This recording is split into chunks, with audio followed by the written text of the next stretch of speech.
और जब सब ऑफिस से चले गए और उसके और मेरे अलावा ऑफिस में कोई नहीं बचा, तब सर ये मैंने आउटस्टैंडिंग अमाउंट की डिटेल्स मेल कर दी। सर मैं निकलती हूँ। अरे रुको, इतनी जल्दी क्या जानेगी?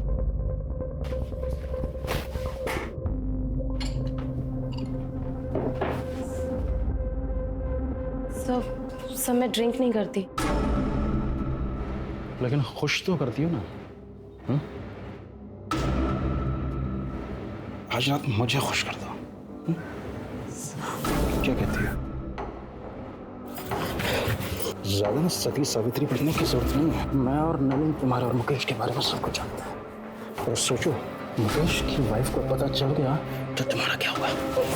मुकेश तुम्हें धक्के मार के निकाल देगा। फिर तुम्हारी माँ का क्या होगा?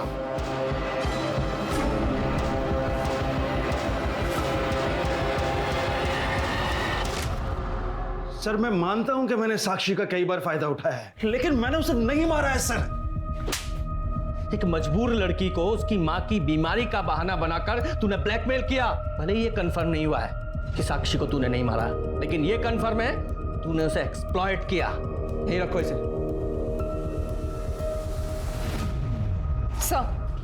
सर नारायणी के हिसाब से यही वो लड़का है जो साक्षी के साथ उस बंगले में आता था। ऐसा लग रहा है देखा है मैंने इसे, पर फिलहाल पहचान में नहीं आ रहा। हाँ देखा था। साक्षी के सीडीआर को चेक किया। सुरेश के बेटे आर्यन और साक्षी के बीच कई बार बात हुई। और सबसे इंपॉर्टेंट बात यह है कि साक्षी के मर्डर वाले दिन भी आर्यन ने साक्षी को फोन किया। यस,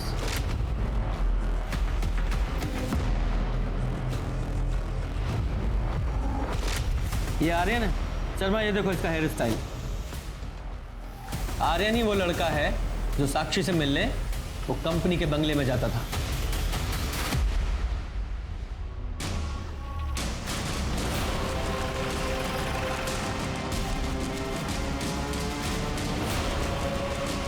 एक सेकेंड, पापा ऑफिस में नहीं है और ना ही नलिन अंकल।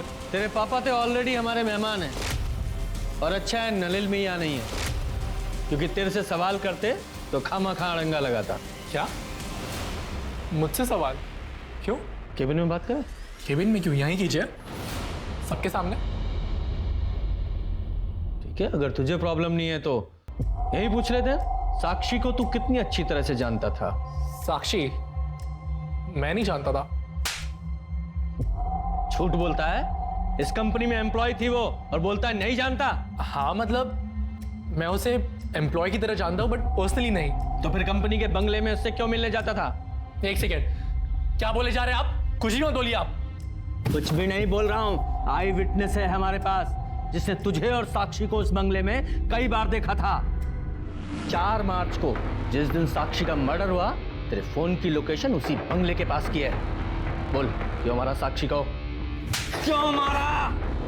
बताओ वरना यहीं हड्डियां तोड़ूंगा मैं तेरी, वो भी सबके सामने। बोल। और क्या करता मैं सर? मैंने उस साक्षी को कितनी बार वार्न किया, उससे भीख तक मांगी कि वो मेरे पापा से नहीं मिले, पर वो मेरी एक नहीं सुनती थी। मेरी माँ उसकी वजह से कितना परेशान हो रही थी। नहीं, कहाँ था मतलब? ऑफिस में तो नहीं थे। सारे दिन ऑफिस में रहता हूँ क्या? बाहर मीटिंग्स भी होती हैं। हाँ, ऑफिस में साक्षी के साथ मीटिंग के लिए जगह नहीं मिलती तो बाहर मीटिंग करते हो। पापा, मेरे मामलों से ना दूर है। मतलब वरना क्या? हाँ बोलो, वरना क्या? अरे बात तो पूरी करके जाओ, वरना क्या? ये हमारी घर की हर रोज की कहानी हो गई थी सर, तो हमने सोचा कि हम इस झगड़े को सुलझा देते हैं। तो हमने साक्षी को कंपनी के बंगलों में बात करने के लिए बुलाया। लेकिन मेरी इसमें कोई गलती नहीं है। तुम्हें अपने पापा से बात करनी चाहिए। मैं बेवकूफ नहीं हूँ। ये घटिया काम करिए, तुम अमीर बनना चाहती हो ना? मैं तुम्हें मेरी फैमिली बर्बाद नहीं करने दूंगा। बेहतर होगा कि तुम ये जॉब छोड़ दो। और छोड़ दो क्या, तुम्हें ये जॉब छोड़ना ही पड़ेगा। मैं नहीं छोड़ूंगी, तुम्हें जो करना है तुम कर लो। तुम ये बिल्कुल अच्छा नहीं कर रही हो। लेकिन मेरे लिए यही अच्छा है। मैं तुम्हें तुम्हारी माँ की इलाज के लिए पैसे दे दूंगा, लेकिन तुम बस मेरे पापा का पीछा छोड़ दो, बस।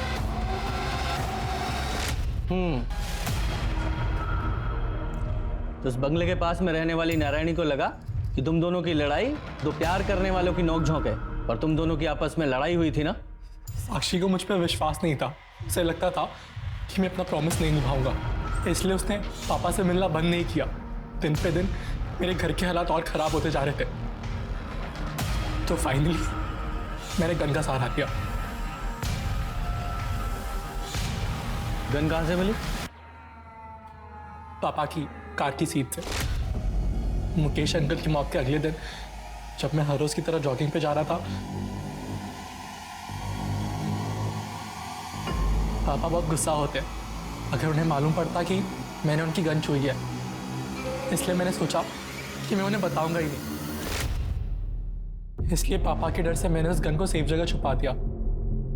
लेकिन सर स्ट्रेंजली पापा ने कभी उस बारे में जिक्र ही नहीं किया। कभी कभी तो मेरा मन करता था कि मैं पापा को ही मार दूं मैं, लेकिन पापा को मार के मेरी माँ को विधवा बना के सर मेरी प्रॉब्लम सॉल्व नहीं होती। तो मैंने फाइनली सोचा कि मैं एक आखिरी बार साक्षी को मिलता हूँ, और हम फाइनली 4 मार्च को 6 बजे मिले। मैं अंदर नहीं जाऊंगी, तुम्हें जो बोलना है यही बोलो, और मैं इस जगह दोबारा नहीं आऊंगी। ठीक है, तो इसे मेरी फाइनल वार्निंग समझ ले और मेरे बाप से मिलना छोड़ दे। तो तू अपने बाप से क्यों नहीं बोलता कि वो मेरा इस्तेमाल करना छोड़ दे? मैं नहीं बोल सकती क्योंकि वो मेरी जरूरतें पूरी करता है और मैं उसकी। चुप हो जा, झूठ बोल रही है तू। तूने फंसाया मेरे बाप को, पैसों की भूखी है तू।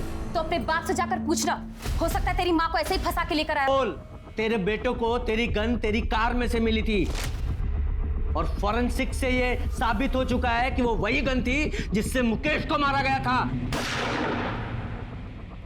अब झूठ मत बोल और सच बता। मैं सच बोल रहा हूं सर, मुझे नहीं पता कि मेरी कार में गन कहां से आई। सर अगर आप मुझे मारना चाहते हैं तो मार दीजिए, लेकिन मैं सच कह रहा हूं, मुझे नहीं पता कि गन कहां से आई। शर्मा, कहीं ये सुरेश सच तो नहीं बोल रहा है? कोई सचमुच में ही सुरेश को मुकेश के मर्डर में फंसाने की कोशिश कर रहा हो? सर जब ऑफिस में पूछताछ की थी तो वहाँ के लोगों ने कहा था कि ऑफिस की कार तीनों पार्टनर्स यूज करते हैं और एक एक्स्ट्रा चाबी ऑफिस में भी होती है। हाँ, तो ऐसा हो सकता है ना कि या तो कातिल इन तीनों पार्टनर्स की फैमिली में से ही कोई है, या फिर इनके अलावा कोई ऐसा आदमी जिसकी पहुंच उन चाबियों तक थी। उसने मुकेश का मर्डर किया और गन इस सुरेश की कार में प्लांट कर दी। कौन हो सकता है ऐसा? पुलिस ने साक्षी के कातिल को ढूंढ लिया था। आर्यन ने साक्षी का कत्ल किया था अपनी माँ की खुशियाँ वापस लौटाने के लिए, बिना ये सोचे कि इस कदम से उसने अपने परिवार को बर्बाद कर दिया था। पर सवाल अभी भी वही था कि मुकेश का कातिल कौन है। पुलिस की हर संभव कोशिश एक डेड एंड पर जाकर रुक जाती थी। इसलिए पुलिस ने एक बार फिर सब कुछ शुरू से शुरू करने का सोचा, और तब कुछ ऐसे तथ्य सामने आए जिसे पुलिस ने पहली बार गलती से नजरअंदाज कर दिए थे। इसमें साफ साफ तो लिखा है कि मुकेश अग्रवाल को जो गोली मारी गई वो सीधी नहीं बल्कि नीचे से ऊपर की तरफ। इतनी बड़ी भूल हमसे हुई कैसे? सर ये बात तो मैंने आपको बताई थी, इसमें भूल कैसे? भूल यही है कि हमने इतनी इंपॉर्टेंट इंफॉर्मेशन को नजरअंदाज किया है। मतलब मैं तुम्हें समझाता हूँ। मुकेश अग्रवाल की हाइट 6 फीट की थी और पोस्टमार्टम रिपोर्ट के हिसाब से उसे लगभग 10 फीट दूर से गोली मारी गई, और गोली की ट्रैजेक्टरी नीचे से ऊपर की तरफ थी। जनरली लोग जब शूट करते हैं तो वो चेस्ट पे निशाना लगाते हैं, लेकिन मुकेश को गोली शोल्डर पे लगी। इसका मतलब वो कोई प्रोफेशनल शूटर नहीं था जो सिर्फ 10 फीट की दूरी से सही निशाना नहीं लगा पाया। शर्मा, जरा शोल्डर को एम करो और शूट करो।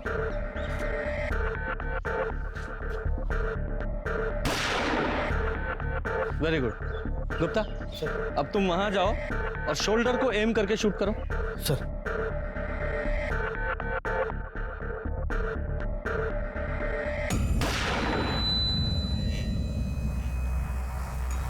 करेक्ट। शर्मा, जरा इधर आओ। ये देखो,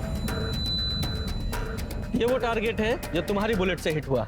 वो एकदम सीधी बॉडी के पार हुई है, और गुप्ता ने जो शोल्डर पे गोली शूट की उसकी ट्रैजेक्टरी नीचे से ऊपर की तरफ। मतलब जिसने भी शूट किया है उसकी हाइट मुकेश की हाइट से काफी कम थी। गुप्ता, तुम्हारी हाइट कितनी है? सर मेरे 5 फुट 8 इंच। शर्मा, हमारे सस्पेक्ट्स में से किसकी हाइट 5 फुट 8 इंच की है? जरा पता लगाओ। सर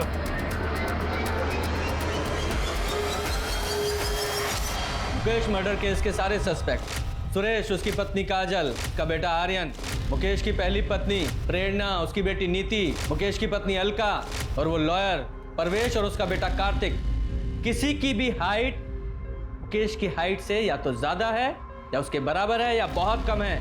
किसी की भी हाइट परफेक्ट 5 फुट 8 इंच नहीं है, वो सिर्फ तेरी है। बता, क्यों मारा अपने फादर को? मैंने अपने पापा को नहीं मारा। तो रो क्यों रहा है? उन्हें नहीं मारना था, उन्हें तो बस एक गोली में घायल करना था। मतलब गोली तू नहीं चलाई? ये सब पापा का ही आइडिया था। मैं आप पे गोली कैसे चला सकता हूँ? मुझे मारना नहीं है, सिर्फ घायल करना है, ताकि मैं ये इल्जाम सुरेश और नलिन पे लगा सकूं। उन दोनों ने मेरी जिंदगी मुश्किल कर रखी ऑफिस में। एक बार वो दोनों अरेस्ट हो गए ना, पूरी कंपनी हमारी होगी। जिंदगी में इससे बड़ी सिक्योरिटी और क्या होगी? पर साक्षी का क्या? आप उसे छोड़ दोगे ना? हाँ, छोड़ दूंगा उसे मैं। प्रॉमिस। हाँ। पापा ने पूरा प्लान तैयार कर लिया था। मेरे पास सुरेश अंकल के कार की डुप्लीकेट चाबी भी थी और मैं वहां चला गया जहां पापा ने मर्डर का प्लान किया था। ये जगह मैंने इसलिए चुनी है कि यहाँ आधी रात को भी ट्रैफिक होता है। हर 5-6 मिनट में कोई ना कोई कार पास होती है।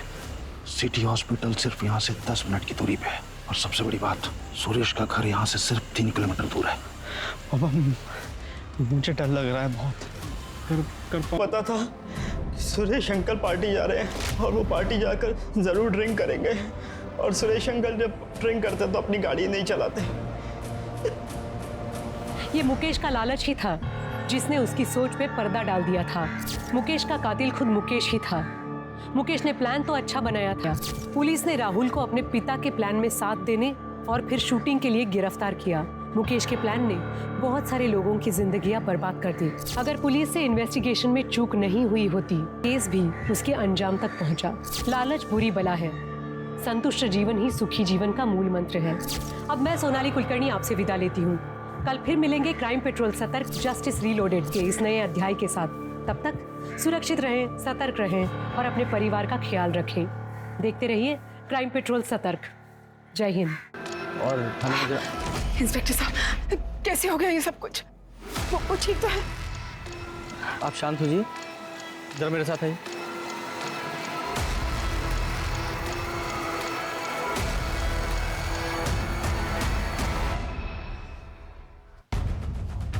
ये मुकेश जी ने अपनी रिकॉर्डिंग में कहा है कि उनके पार्टनर सुरेश और नलिन, उन्होंने उन पर हमला किया है। हो सकता है बिजनेस से रिलेटेड कोई प्रॉब्लम हो। आप बता सकती हैं उनका बिजनेस में कोई प्रॉब्लम चल रहा था क्या? इंस्पेक्टर साहब, इन्होंने अपने बिजनेस के बारे में कभी मुझसे कुछ डिस्कस ही नहीं किया। और सच कहूं तो मैंने भी कभी उनसे पूछा नहीं। लेकिन ये सुरेश और नलिन, इनके साथ तो इनकी अच्छी पट्टी थी। जहां तक मैं जानती हूँ कोई प्रॉब्लम नहीं थी। कैसे कर सकते हो सर? डॉक्टर साहब, अब कैसे है वो? हम पूरी कोशिश कर रहे हैं। प्लीज सर, एक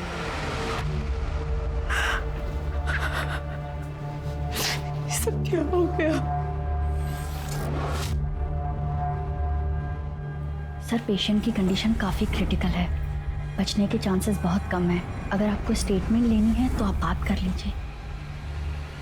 thank you doctor. Mukesh ji, ये देखिए, ये रिकॉर्डिंग देखिए। आप बिना प्रेशर लिए सिर्फ इशारे में बताइए, क्या ये स्टेटमेंट आपने रिकॉर्ड किया अपनी मर्जी से?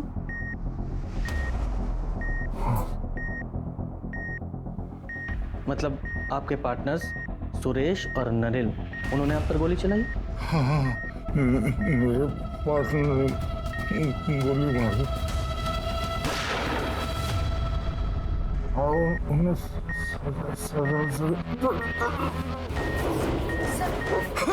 आप बाहर जाइए। नर्स, बैग नीचे करो।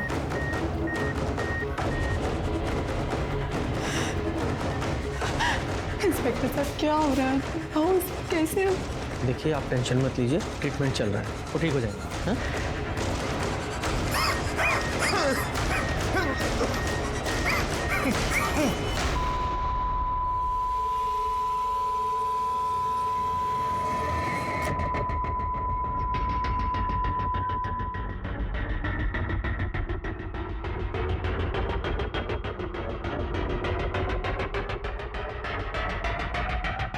आई am sorry, he is no मी।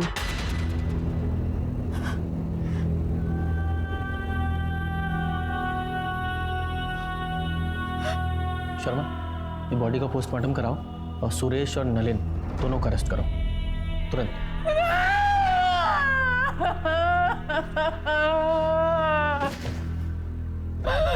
कैसे जा सकते हो?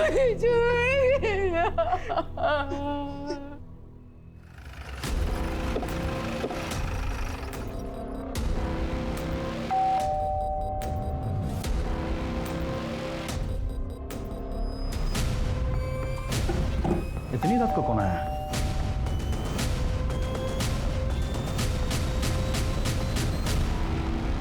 सुरेश गुप्ता। जी मैं ही सुरेश गुप्ता हूँ, पर बात क्या है?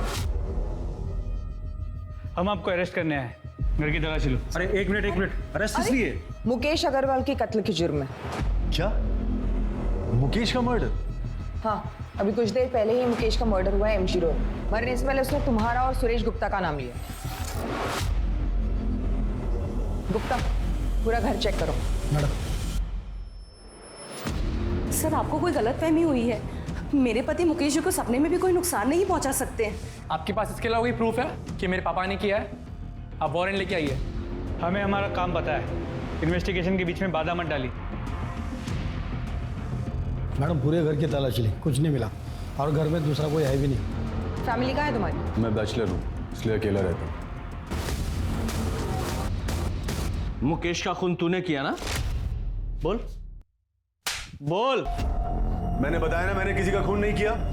आवाज कम कर, झूठ बोल रहा है तू। वीडियो देखा ना तूने? मरता हुआ आदमी झूठ बोलता है क्या? हाँ? लेकिन सर ये कैसे पॉसिबल है? कल रात को मैं अपने बीवी बच्चों के साथ बर्थडे पार्टी में था। मेरे कजन के बेटे की बर्थडे पार्टी थी रेस्टोरेंट में। हमारे अलावा वहां 30 लोग और भी शामिल थे। आप चाहे तो उन सबसे पूछ सकते हैं। मैंने कहा ना मैं वहां नहीं था। आवाज नीची करके बात कर। अरे मैडम, मैं कल शाम 8 बजे से सुपर स्पेशलिटी हॉस्पिटल में था। मेरे पापा को हार्ट अटैक हुआ है। मैं रात में 1 बजे निकला हूं वहां से और सीधा अपने घर आया हूं। मैंने अपने क्रेडिट कार्ड से हॉस्पिटल की पेमेंट की। आप चाहें तो चेक कर सकते हैं। मुकेश ने कहा था कि कंपनी का 10 लाख रुपया तूने हड़पा है, उसका क्या? पैसे हड़पने का तो सवाल ही नहीं होता सर। पैसे मैंने नहीं बल्कि मुकेश ने लिए थे, वो भी पूरे 10 लाख रुपए, अपने दूसरे बिजनेस को बचाने के लिए। उसने कहा था कि वो 6 महीने में सारे पैसे लौटा देगा। इनफैक्ट उसने पोस्ट डेटेड चेक भी दिए थे और ये सारे पॉइंट उसने स्टैम्प पेपर में मेंशन किए थे। और तूने ऐसा क्या किया था मुकेश के साथ जो इससे भी बुरा था? सर मैंने कुछ नहीं किया है, इस बात की मैं कसम खा सकता हूँ। हम तीनों पिछले 15 साल से पार्टनर्स हैं और हमारे बीच में कभी झगड़ा तक नहीं हुआ है। इनफैक्ट हम तीनों तो हर सुख दुख में एक दूसरे के साथ कंधे से कंधा मिलाकर खड़े रहे हैं। ये एलीट बिल्डर हम पे दबाव बना रहे हैं कि ये कंपनी हम उन्हें सेल कर दें, तो तुम लोग अपने अपने शेयर निकाल लो। मुकेश, हम पार्टनर्स हैं, हम इकट्ठा मिलकर फाइट करेंगे। हाँ मुकेश, हमें कोई नहीं तोड़ सकता। जब तुम लोगों में इतना ही भाईचारा था तो मुकेश ने तुम दोनों पे इल्जाम क्यों लगाया? सर वो मुझे नहीं पता, हो सकता है कि किसी के दबाव में आकर उसने ये बात कही हो। किसके दबाव में? वो मुझे नहीं पता सर, लेकिन सबसे बड़ा प्रूफ ये है कि उस दिन हम दोनों एमजी रोड पर थे ही नहीं। सर सुरेश के बयान को वेरीफाई किया, वो सच कह रहा है। उस रात सच में वो बर्थडे पार्टी के लिए रेस्टोरेंट में गया हुआ था और रेस्टोरेंट के सीसीटीवी कैमरा में वो साफ नजर आ रहा है। रात के 1 बजे वो वहां से अपनी बीवी और बच्चे के साथ निकला था। तो सर चांस ही नहीं है कि रात 12 बजे वो एमजी रोड पे। सर परवेश और कार्तिक को लगभग 12 बजे के आसपास मुकेश एमजी रोड मिला था और उस वक्त नलिन सुपर स्पेशलिटी हॉस्पिटल में था, जहां पर उसने अपना क्रेडिट कार्ड यूज किया था बिल पे करने के लिए। हमने हॉस्पिटल और बैंक दोनों से वेरीफाई किया, इसलिए पॉसिबल ही नहीं है कि वो एमजी रोड गया। सर एक चांस ये है कि किसी कॉन्ट्रैक्ट किलर को यूज किया। हाँ, लेकिन मुकेश ने अपने बयान में साफ साफ सुरेश और नलिन का नाम लिया है कि उन दोनों ने उस पर गोली चलाई है, किसी और ने नहीं, और दोनों के पास बाइक भी है। लेकिन अभी तुम दोनों ने कंफर्म किया कि वो दोनों वहां थे ही नहीं। सर हो सकता है ये मुकेश झूठ बोल रहा हो। हाँ, लेकिन एक मरता हुआ आदमी झूठ क्यों बोलेगा? एक काम करो, ये परवेश और कार्तिक, इन दोनों की डिटेल्स निकालो और ये मुकेश की फैमिली के बारे में पता करो। आपस में इनमें कोई प्रॉब्लम चल रही थी क्या? मुकेश के पेरेंट्स तो 10 साल पहले ही गुजर गए थे और मुकेश अपने पेरेंट्स के इकलौते थे। कल रात तुम कहाँ थे? सर मैं अपने कमरे में मूवी देख रहा था और फिर राहुल तेरे पापा को गोली लग गई है। क्या? हॉस्पिटल से फोन आया, चल जल्दी से। मैं तो बस किचन का काम खत्म करके सोने ही जा रही थी, अचानक कार्तिक का फोन आया कि हॉस्पिटल आ जाओ। मेरी तो कुछ समझ में ही नहीं आया। मुकेश तो डिनर करके बाहर वॉक करने गए थे। सुरेश और नलिन को कैसे पता चला कि मुकेश रात को डिनर के बाद बाहर वॉक करने जाने वाले? तो आपको भी लगता है कि सुरेश और ननिल ने मुकेश को मारा है? आपको नहीं लगता इंस्पेक्टर? I mean, मुकेश ने अगर कहा है तो सच ही कहा होगा ना, वो झूठ क्यों बोलेंगे?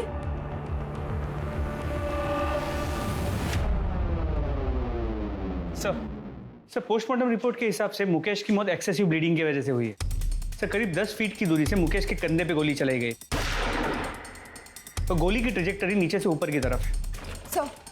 सर हमने सुरेश और नलिन की स्टोरी वेरीफाई की और दोनों की कॉल रिकॉर्ड्स भी चेक किए। कॉल रिकॉर्ड्स में किसी हिस्ट्री शीटर या कॉन्ट्रैक्ट किलर का कनेक्शन नहीं निकला। सर शूटिंग का कोई आई विटनेस भी नहीं है और ना ही कोई सीसीटीवी कैमरा उस एरिया में है। रुको, आप ऐसे अंदर नहीं जा सकते। देखिए मैं 2 मिनट ही बात करना चाहती हूँ, प्लीज। इंस्पेक्टर साहब, मुझे पहचाना ना आपने? मुकेश की वाइफ। हाँ बोलिए। सर मैंने सुना है कि आप नलिन और सुरेश को छोड़ रहे हैं, क्या ये बात सच है? हेलो। हाँ छोड़ना ही पड़ेगा ना, क्योंकि मुकेश जी का स्टेटमेंट हमारी इन्वेस्टिगेशन के फैक्ट से मैच नहीं करता और उन दोनों के खिलाफ हमारे पास कोई पुख्ता सबूत नहीं है, इसलिए हम उन्हें ज्यादा दिन कस्टडी में नहीं रख सकते। लेकिन सर आप भी जानते हैं खून हुआ है मेरे पति का, कुछ भी कीजिए, हाथ छोड़ रही हूँ आपके आगे। जिसने भी मेरे पति को मारा वो को मुझे इंसाफ चाहिए।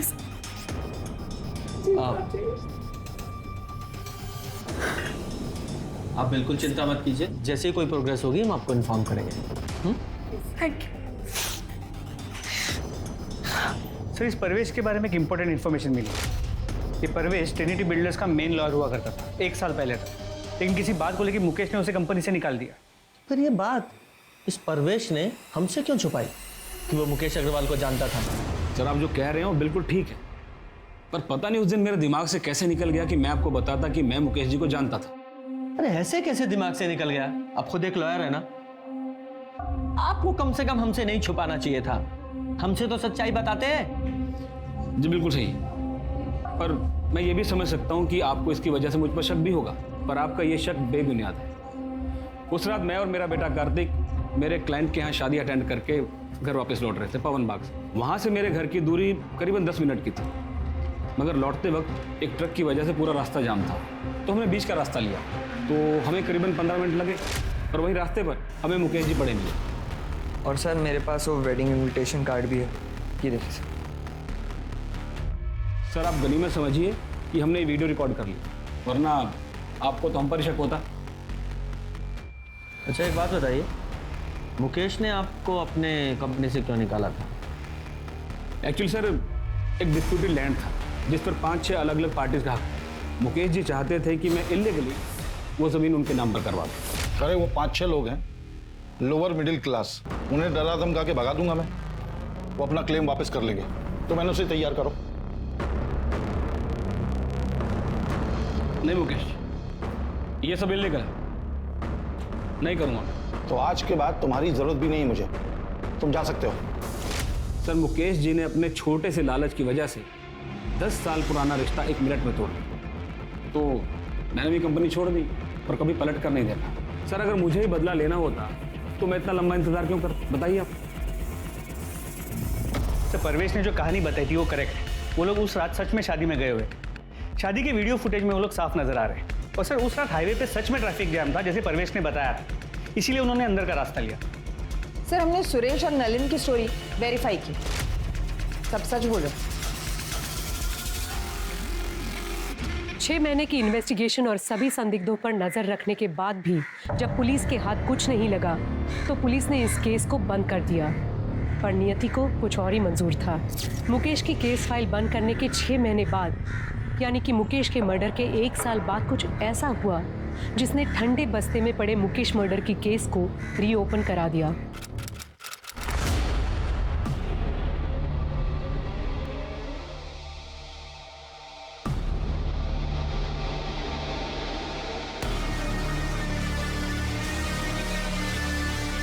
वो भी 3+ बिल्डर्स के नाम पर ही रजिस्टर्ड है। इन दोनों पार्टनर से फिर से मुलाकात करनी पड़ेगी। जी हाँ, हम साक्षी को जानते हैं, हमारे यहाँ अकाउंट डिपार्टमेंट में काम करती है। मर्डर हुआ है उसका, वो भी आपकी कंपनी के बंगले में। क्या मर्डर हो गया? जी, लेकिन कल तो वो ऑफिस आई थी, आज नहीं आई, तो हमें लगा कि शायद अपनी माँ की देखभाल के लिए छुट्टी ले ली होगी। साक्षी की माँ नूतन बीमार रहती है, वो अपने बिस्तर से उठ तक नहीं सकती है। अच्छा एक बात बताइए, उसे कोई परेशान वगैरह तो नहीं कर रहा था? नहीं। उसका कोई अफेयर वगैरह? नहीं ऑफिसर, ऑफिस में तो ऐसा कुछ नहीं था। और वो बाहर क्या करती है वो हमें नहीं पता, लेकिन हाँ व्यवहार में अच्छी थी और काम भी अच्छा करती थी। उसके घर का एड्रेस दीजिए, और हाँ आपके स्टाफ से पूछताछ कर लें। हाँ श्योर। साक्षी ने अपने पर्सनल लाइफ के बारे में कभी आपसे कोई बात की है? नहीं सर, वो अपने आप में रहती थी, कभी किसी से ज़्यादा घुलती मिलती नहीं थी। साक्षी के बारे में हम ज़्यादा कुछ नहीं जानते सर।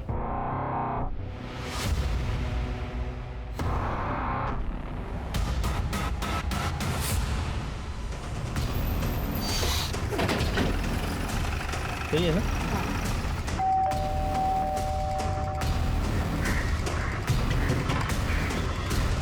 क्या हुआ सर? वो हमें साक्षी की माँ से मिलना है। नूतन जी तो बिस्तर पे है और उनकी बेटी साक्षी ऑफिस में होगी। क्या बात है इंस्पेक्टर? साक्षी का मर्डर हुआ। क्या? हे भगवान, नूतन जी का क्या होगा? साक्षी तो कितनी प्यारी बेटी थी। मेरे पास इमरजेंसी चाबी उन लोगों ने देके रखी है, मैं अभी लेके आती हूँ।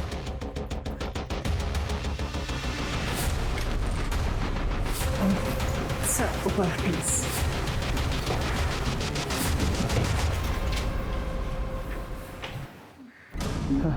गुप्ता, डॉक्टर को फोन करो। सर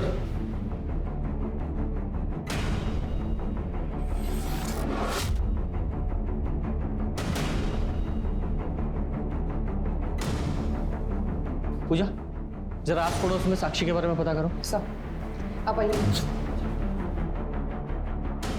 हाँ जी, आप ठीक है? पानी पियेंगे? भगवान साक्षी जैसी बेटी सबको दे। इतना साल से उसकी माँ बीमार रहती थी कि 3 साल पहले उन्होंने बिस्तर ही पकड़ ली, पर साक्षी, उसने कभी हिम्मत नहीं हारी। मैंने तो साक्षी से कहा भी था कि अपनी माँ को ओल्ड एज होम में शिफ्ट कर दी।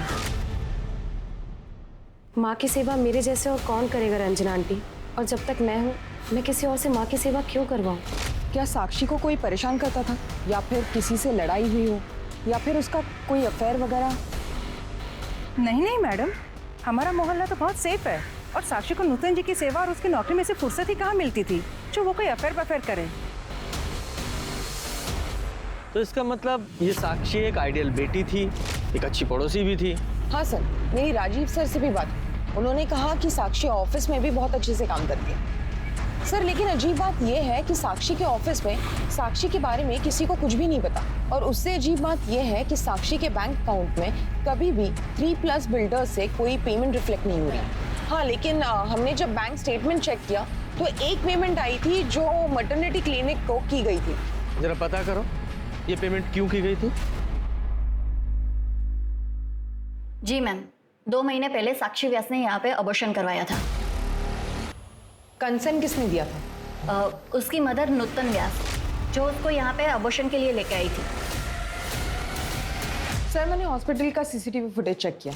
जो औरत साक्षी के साथ अबॉर्शन के लिए गई थी वो 3+ बिल्डर्स के ऑफिस की एक एम्प्लॉई है, उसका नाम ज्योति है। ये तुम लोगों की कंपनी में चल क्या रहा है?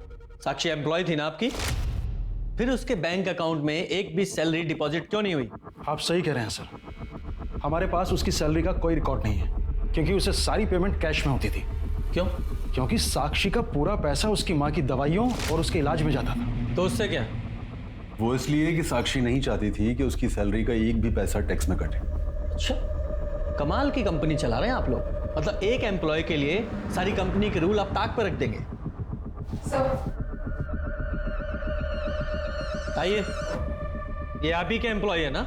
ये मोहतरमा साक्षी के साथ हॉस्पिटल गई थी उसकी माँ बनके उसका अबॉर्शन कराने के लिए, जबकि साक्षी का कोई बॉयफ्रेंड तक नहीं है। सीधे सीधे और साफ साफ बताइए ये चल क्या रहा है आप लोगों की कंपनी में? बोलिए। सर एक दिन छुट्टी वाले दिन हम दोनों किसी काम से ऑफिस आए थे तो हमने देखा कि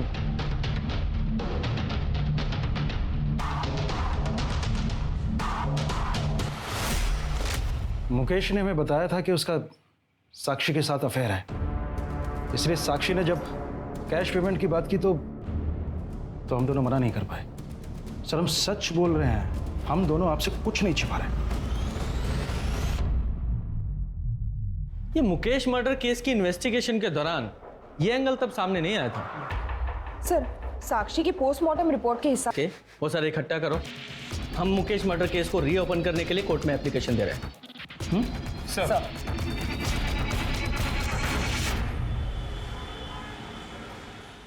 सर कोर्ट ने मुकेश अग्रवाल मर्डर केस को रीओपन करने की मंजूरी दे दी है। वेरी गुड, शुरू से शुरू करते हैं। सबसे पहले मुकेश अग्रवाल के घर चलते हैं।